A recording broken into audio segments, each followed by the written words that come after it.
Bom, gente, todos me escutam?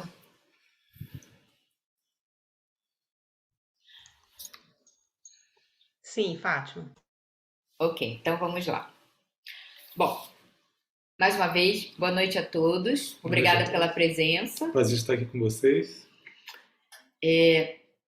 Nós vamos iniciar a palestra, né, que vai durar em torno de uns 25 minutos, vamos dizer assim. E aí depois nós vamos partir para o recital que está pré-gravado lá na plataforma no YouTube ou quem ficar aqui na plataforma do encontro. Um dos nossos projetos na Universidade de São Paulo, aqui no campus de Ribeirão Preto, onde nós trabalhamos, é pesquisar e gravar peças orquestrais transcritas para piano a quatro mãos, eventualmente para dois pianos, cujo título é O Piano como Orquestra.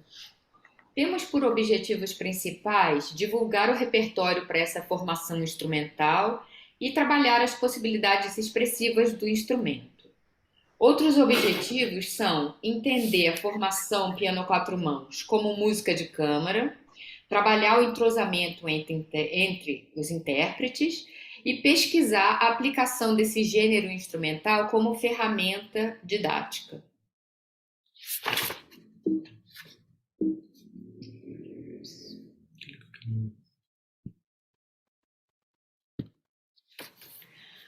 Já pararam para pensar que de todos os instrumentos, só os instrumentos de teclado podem ser compartilhados por dois executantes ao mesmo tempo?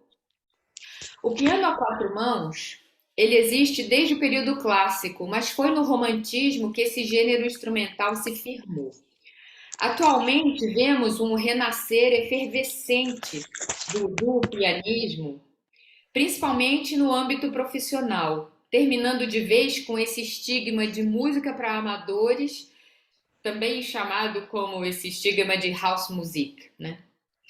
É importante entendermos que o piano a quatro mãos é uma formação instrumental polivalente.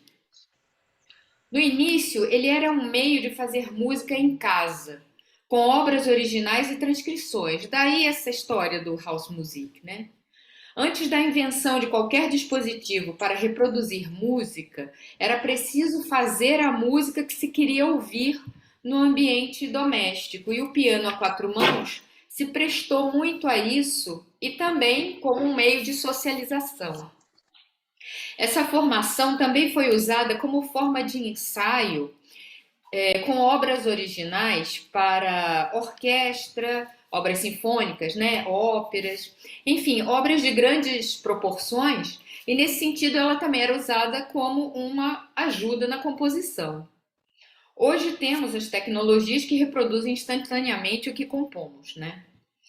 Além desse renascimento atual, como manifestação musical camerística, essa formação também é entendida como uma ferramenta didática para o ensino do instrumento, sendo utilizada não apenas com alunos iniciantes. Nas aulas de outros instrumentos, sopros, cordas, por exemplo, é comum vermos o professor tocar junto com o seu aluno, não é? Desde que os primeiros métodos de ensino de piano introduziram o acompanhamento a quatro mãos, a ser realizado pelo professor, que enriquece o resultado musical final e serve de modelo e apoio para os inúmeros aspectos a serem trabalhados na obra, as aulas passaram a contar com uma ferramenta importantíssima para o desenvolvimento da musicalidade, da percepção musical em geral, para o desenvolvimento da imaginação e da própria técnica pianística, entendida aqui em seu sentido amplo, ou seja, o domínio de todos os meios necessários para se tocar, não apenas em termos de destreza motora, né?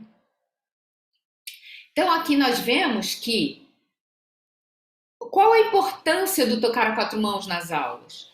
O aluno aprende a se ouvir mais, né? Pode ser uma ótima ferramenta para tratar dessa acuidade da audição, né? Do senso auditivo do aluno.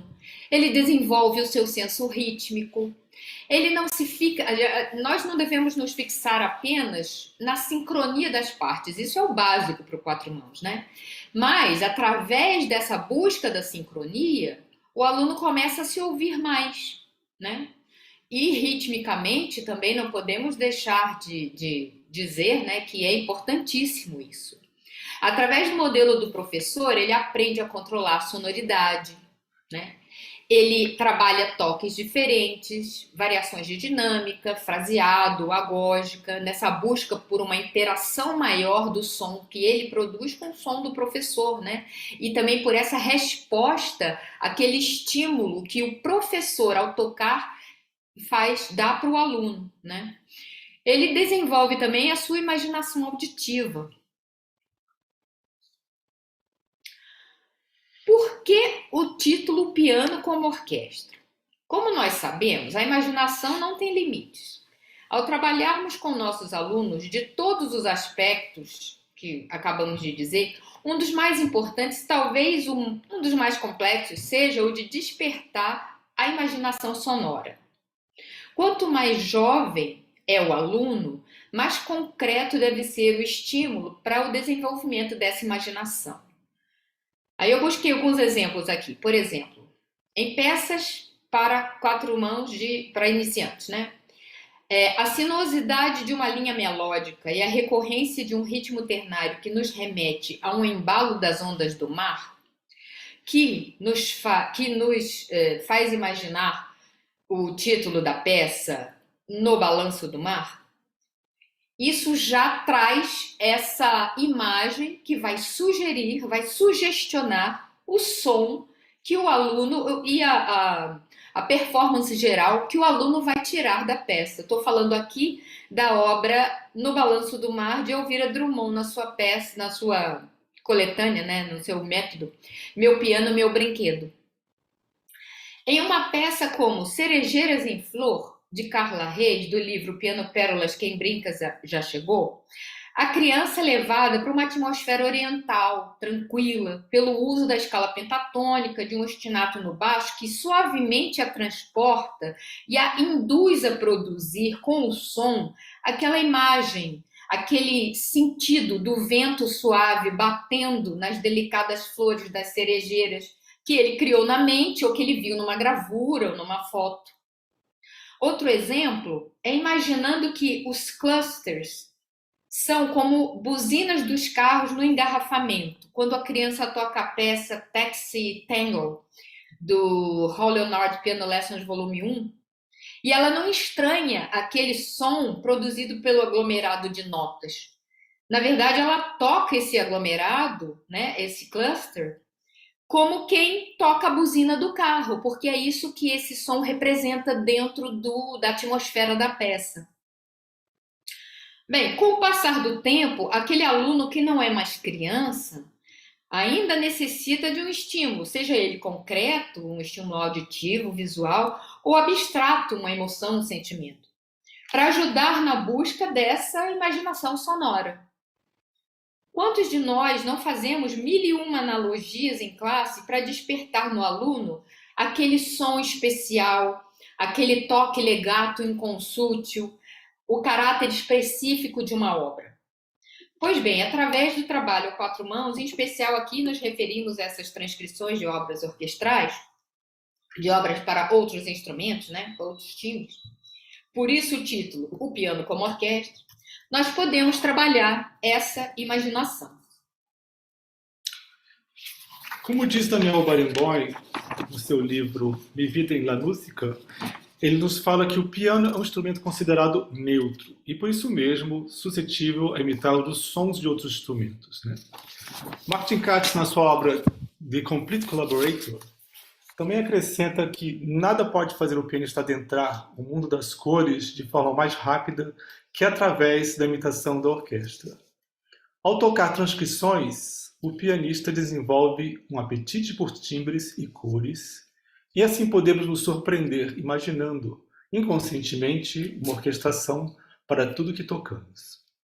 Poderemos ainda acrescentar as palavras de Messiaen, citadas por Quintot no seu magnífico livro História da Técnica Pianística, que diz: o piano, que parece de antemão um instrumento desprovido de timbres, é, precisamente por essa falta de personalidade, um instrumento propício para a busca de timbres, pois o timbre não depende do instrumento, e sim do intérprete.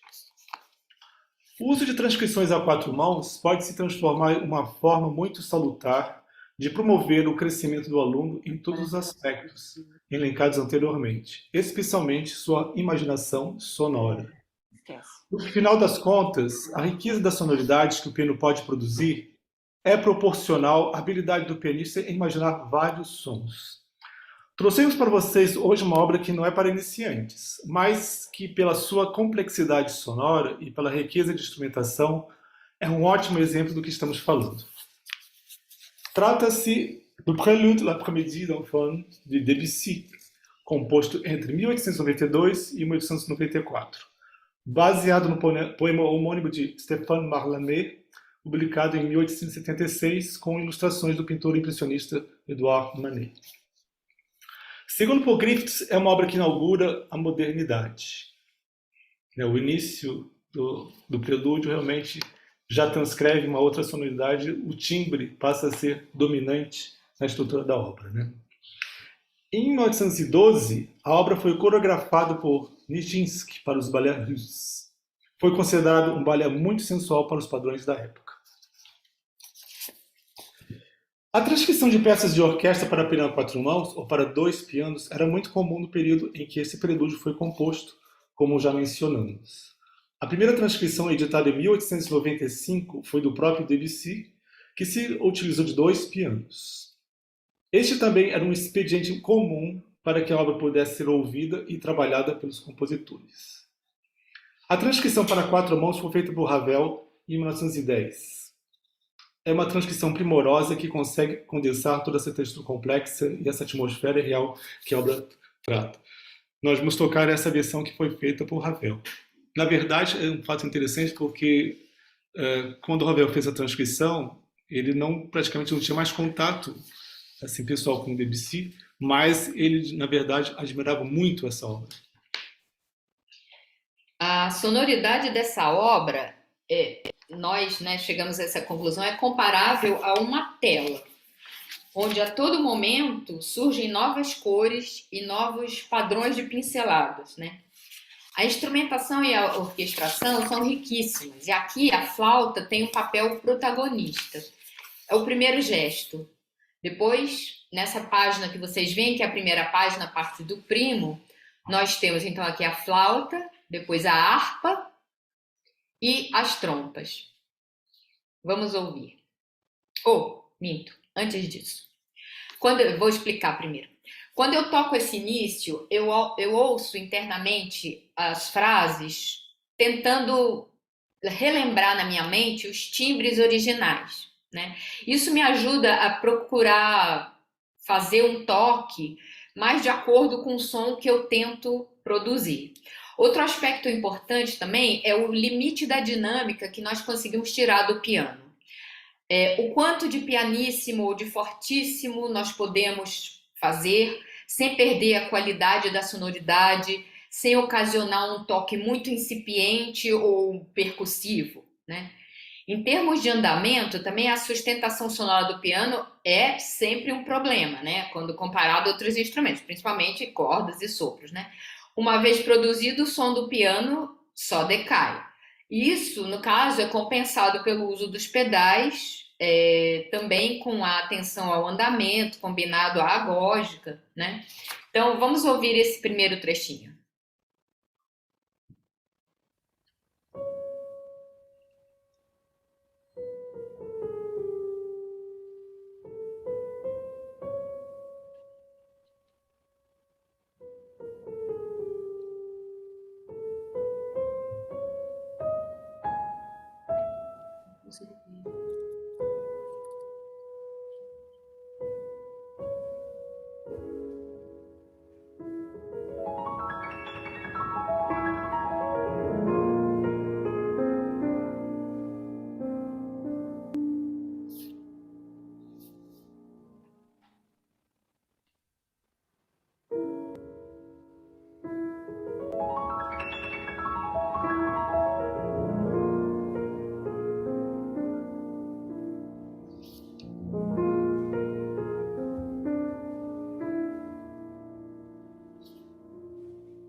Na versão que Debussy fez para 2 pianos, curiosamente, ele omitiu, como vocês podem ver na partitura, os arpejos da harpa, né?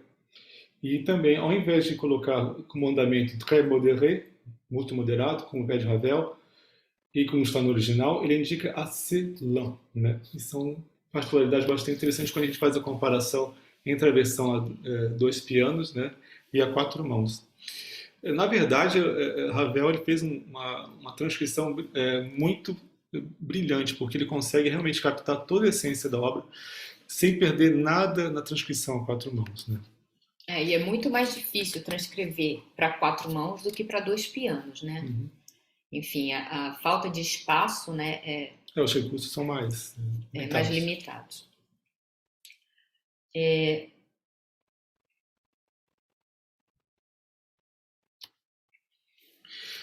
Quando nós começamos a estudar essa obra, nós procuramos ouvir várias versões orquestrais, logicamente, né? E um dos vídeos que nós achamos bastante interessante foi um ensaio com o maestro francês Georges Pret, com uma flautista da Sinfônica de Stuttgart, onde ele faz praticamente todo um trabalho dela de como articular, porque o solo de flauta é dominante na obra inteira, né? Então ele faz todas alusões em imagens para conseguir o resultado sonoro desejado. Vamos ouvir um trecho? Um trecho curtinho.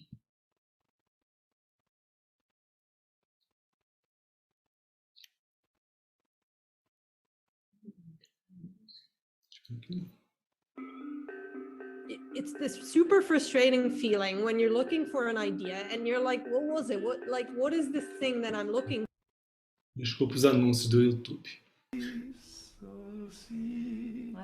Ouais. Wunderbar. Faites-moi encore une petite fois ça.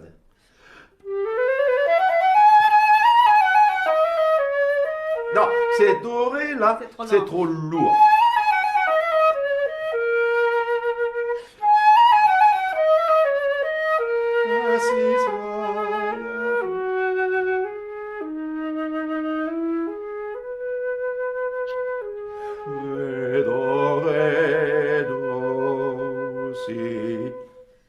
Très bien, magnifique. Wunderbar. Bon, après ça. Oui. Ah oui. Alors,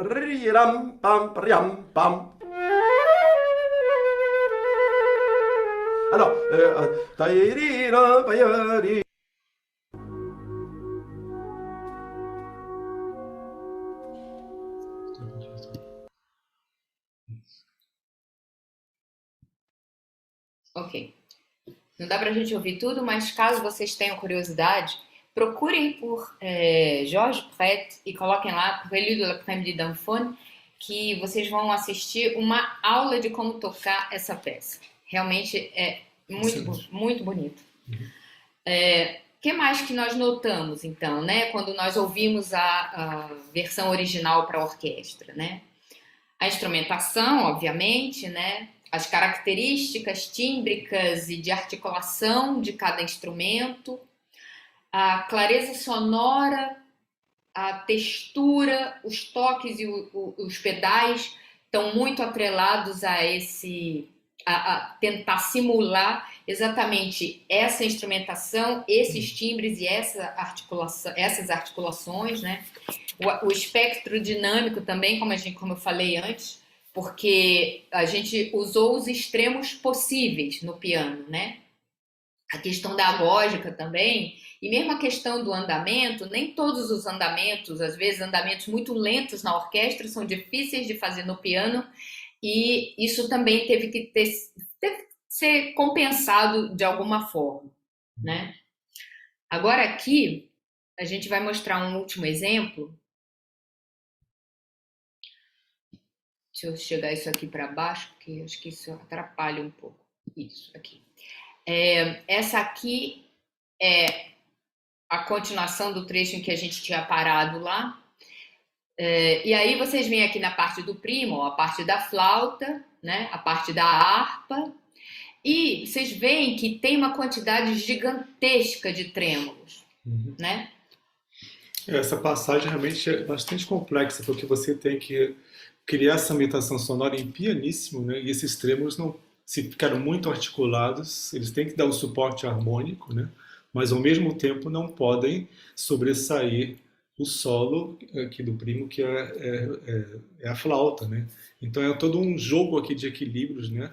E como a gente está discutindo hoje na sala aqui de técnica, realmente isso é o domínio do instrumento. Você tem que ter os recursos, né, para poder realmente saber que tipo de toque você vai utilizar para obter esse tipo de sonoridade. Em geral, vocês podem ver também nas transcrições de Liszt, por exemplo, os trêmulos são muito usados para retratarem notas sustentadas, principalmente nas cordas, né?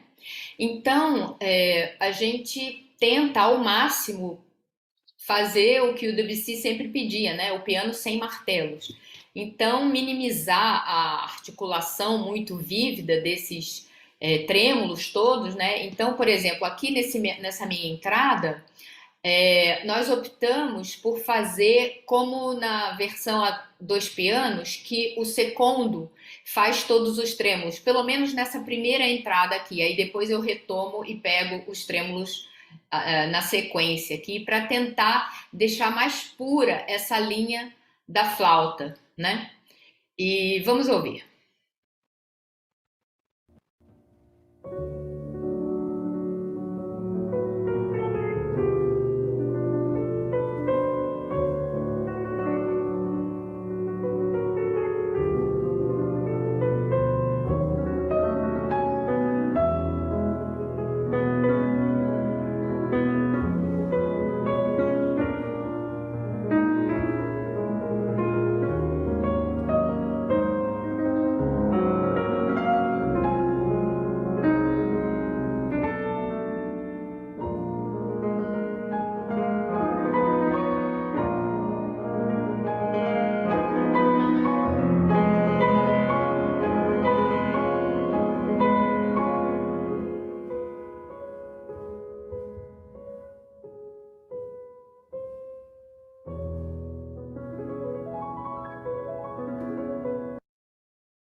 Bom, nosso tempo aqui é limitado porque o nosso recital está lá na contagem regressiva no YouTube. Nós temos... A gente só queria terminar falando que é uma pesquisa de sonoridade, é uma pesquisa de toques, por busca de timbres, né? É uma pesquisa de técnica pianística? Mas antes de tudo é uma pesquisa da imaginação sonora, né? E pensando sempre na fluidez do discurso, né? E buscando transpor essa nossa prática pessoal como duo pianístico para as aulas dos nossos alunos, seja na prática deles em duo pianismo ou nas aulas individuais, né? Nos mais iniciantes, nos mais adiantados, enfim, eu acho que é uma prática que pode ser aproveitada por todos. Daí essa nossa crença de que o tocar a 4 mãos é muito salutar para a formação pianística. Inclusive no aprendizado do uso do pedal, que é bastante complexo em algumas situações. Em quase todas, né? E, no caso, o secondo, ele lida com o pedal. Sim. É um aprendizado de pedal maravilhoso, e o primo lida com o legato apenas com os dedos, que também é um aprendizado do toque legato muito importante. Porque você não pedaliza somente a sua parte, tem que ser do segundo e do primo, então tem todo o jogo aí de escuta, né, que é muito importante. Bem, convidamos a todos agora a assistirem o recital no YouTube ou no canal do 6º Encontro Internacional sobre Pedagogia do Piano, e agradecemos a vocês pela oportunidade. Muito obrigada. Uma perguntinha dá tempo.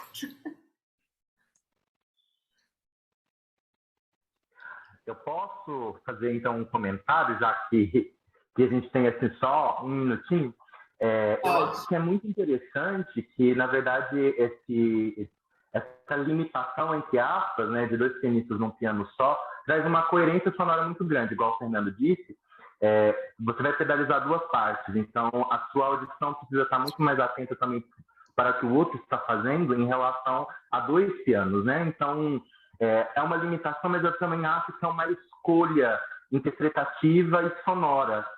Não só assim, eu quero dificultar a vida do instrumentista, e sim, como eu posso trazer toda essa sonoridade orquestral para o piano, fazer o piano trazer isso à vida, não?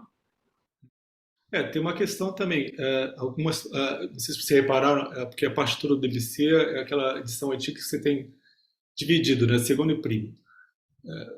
Você nunca pode jamais, né, experiência própria, né, vou estudar minha parte, eu vou estudar, e depois a gente se encontra e vai juntar. Isso vai ser um desastre, porque não funciona. eu sempre também eu estudo a parte do primo, porque eu tenho que saber quais são as dificuldades que a Fátima vai ter, porque ela não tem o pedal, né? Então, muitas vezes eu penso que você está sentindo falta de pedal aqui, mais pedal nessa parte. Então, é um trabalho em equipe, não é um trabalho individual, né? E é um trabalho dessa escuta contínua, porque também essa questão do pedal ele muda em cada ambiente sonoro, né? Cada instrumento, cada sala vai ter uma acústica diferente. Nessa sala que a gente tocou ali no departamento altamente reverberante. Então você tem que ter um cuidado muito grande na troca de pedal, porque o som continua e você tem que fazer meios pedais bem sutis, porque senão você corre o risco de arruinar a peça.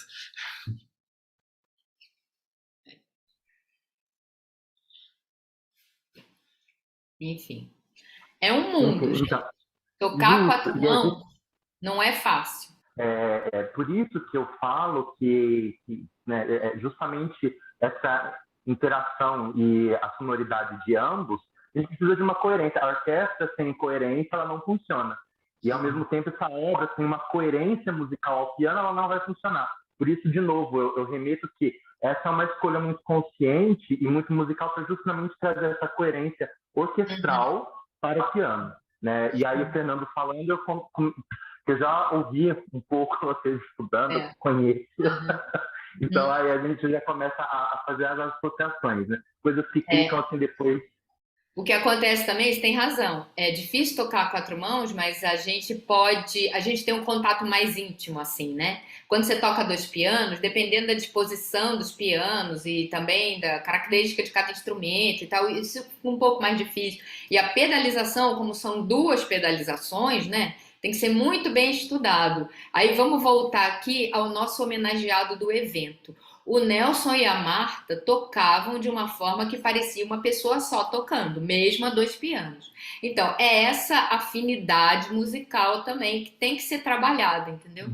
Não como o Fernando falou, não dá para estudar cada um separado e um dia junta para tocar daqui a uma semana. Não dá certo, né? Gente, então vamos lá? Porque nós vamos ver pela televisão aqui que meu paizinho de 92 anos também quer assistir. Então, a gente vai sair aqui e vai entrar lá na televisão para entrar no YouTube.